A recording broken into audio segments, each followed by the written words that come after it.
ये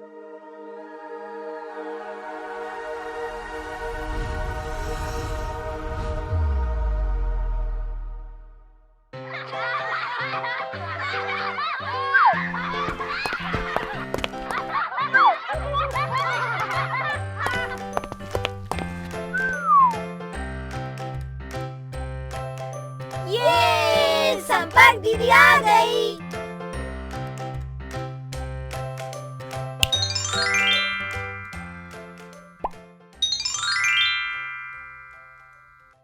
कोष्ठक का प्रयोग। इस वीडियो में हम सीखेंगे कोष्ठक का प्रसार, कोष्ठक का प्रयोग करके व्यंजक लिखना, व्यंजक हल करना।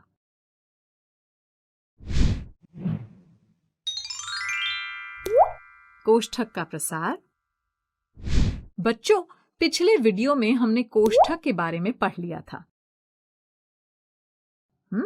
आइए अब इस सवाल 2 गुणा 107 को कोष्ठक का प्रयोग कर हल करते हैं। ये तो आप जानते ही हैं कि जिन संख्याओं के अंत में 0 होता है उनके साथ आप किसी भी संक्रिया को बहुत आसानी से हल कर सकते हैं। तो देखिए, 107 को हम 100 + 7 लिख सकते हैं, है ना? और 2 गुणा 107 हो गया 2 गुणा 100 + 7, और गुणा यानी बार बार जोड़ करना। तो 2 गुणा 100 + 7 हुआ 100 + 7 + 100 + 7। तो 100 + 100 हुआ 200 और 7 + 7 हुआ 14। तो 200 + 14 हुआ 214, यानी 2 गुणा 100 + 7 हुआ 214। अच्छा, अगर हम इस 2 को कोष्ठक के अंदर लिखी पहली संख्या यानी 100 से गुणा कर दें और फिर कोष्ठक के अंदर लिखी दूसरी संख्या यानी 7 से गुणा कर दें और फिर दोनों को जोड़ दें, तो ये हो जाएगा 2 गुणा 100 + 2 गुणा 7, यानी 200 + 14 हुआ 214। देखा आपने, ऐसा करने पर भी उत्तर एक ही आया। बच्चों, इसी को हम कोष्ठक का प्रसार करना कहते हैं। अच्छा, तो अब 4 गुणा 95 को हल करिए। 4 गुणा 95 को हम 4 गुणा 100 - 5 लिख सकते हैं। लिख सकते हैं ना? अरे, 100 - 5 95 ही तो होता है। और अब 4 का गुणा कोष्ठक के अंदर लिखी दोनों संख्याओं से एक एक करके कर लेंगे। तो ये हुआ 4 गुणा 100। चूंकि कोष्ठक के अंदर माइनस का चिन्ह है तो यहाँ माइनस लिख लेंगे और फिर आएगा 4 गुणा 5। तो ये हो गया 400 - 20 यानी 380। तो 4 गुणा 95 हुआ 380। है ना आसान?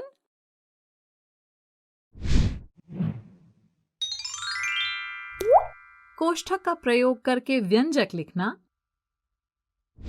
अच्छा, अब क्या आप इस प्रश्न 7 और 3 के अंतर का 6 से गुणा के लिए व्यंजक लिख सकते हैं? अरे, ये व्यंजक क्या होता है?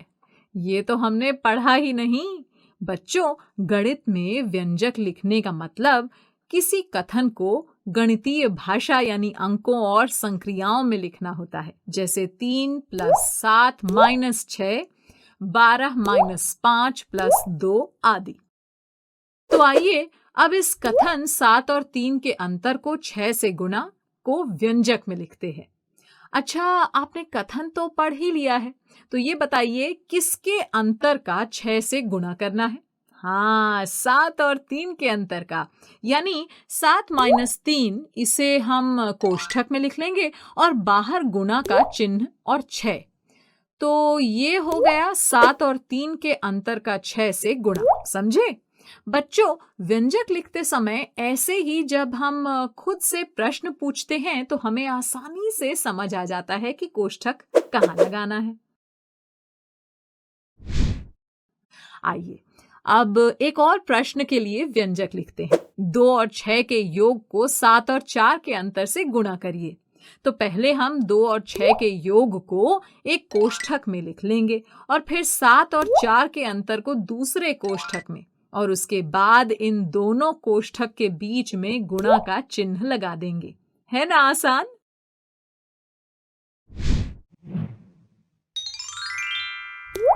व्यंजक हल करना।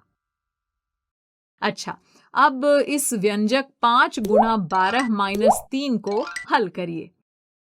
संक्रिया को हल कर लेंगे। तो 12 माइनस 3 हुआ 9, और अब 5 गुणा 9 को हल कर लेंगे तो 5 गुणा 9 हुआ 45। आइए अब इस व्यंजक को हल करते हैं। देखिए, इसमें तो 2 कोष्ठक दिए हैं, तो किस कोष्ठक को पहले हल करेंगे? आप किसी भी कोष्ठक को पहले हल कर सकते हैं, इससे कोई फर्क नहीं पड़ेगा। तो आइए हल कर लेते हैं। तो 2 प्लस 6 हुआ 8, और 7 माइनस 4 हुआ 3, और 8 गुणा 3 हुआ 24।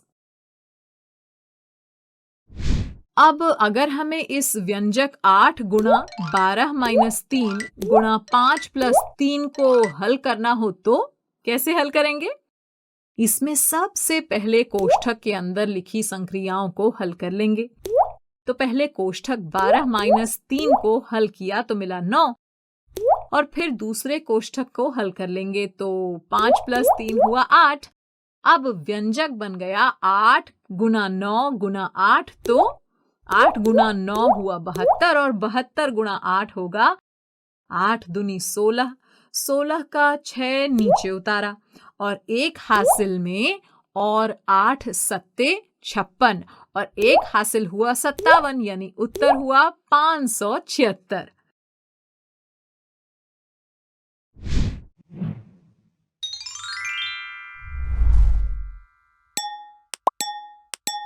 चलिए अब फटाफट कुछ सवालों के उत्तर दीजिए।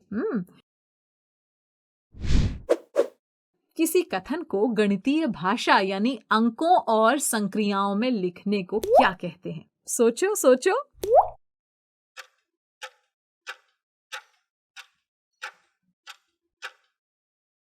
हाँ, व्यंजक। किसी कथन को गणितीय भाषा यानी अंकों और संक्रियाओं में लिखने को व्यंजक कहते हैं। और इसका मान क्या होगा?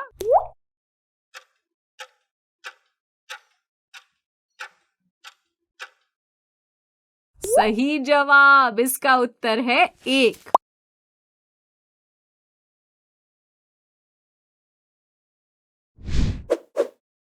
अब ये बताओ कि क्या ये कथन सत्य है अथवा असत्य?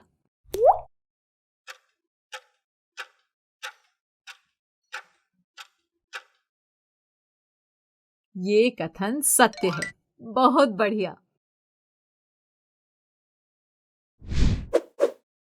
तो बच्चों, इसे शब्दों में लिखिए।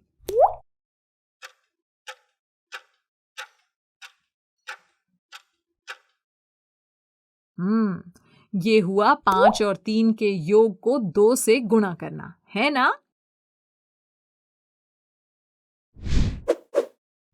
अब ये बताओ कि क्या ये कथन सत्य है अथवा असत्य?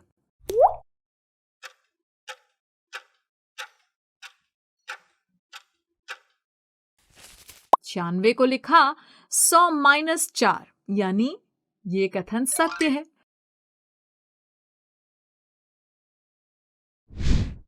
अरे वाह बच्चों, आप तो कोष्ठक के बारे में अच्छी तरह से समझ गए।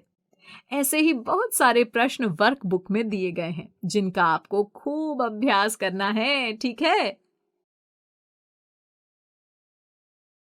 बच्चों, अब मैं जाती हूँ, कल फिर मिलने आती हूँ। इंग्लिश में अब होंगी बातें, मैथ सीखेंगे हंसते गाते। आपको ये वीडियो देखकर मजा आया ना? अगर आप इस वीडियो से संबंधित अन्य संसाधन जैसे कि अन्य वीडियो, गतिविधियां, क्विज इत्यादि देखना चाहते हैं तो अभी डाउनलोड करें संपर्क स्मार्ट शाला मोबाइल एप्लीकेशन। और हाँ, अगर आपको ये वीडियो अच्छा लगा हो तो इसे जरूर लाइक करें और भी नए नए वीडियोस देखने के लिए सब्सक्राइब बटन पर क्लिक करना न भूलें। मिलते हैं बहुत जल्द YouTube और संपर्क स्मार्ट शाला ऐप पर।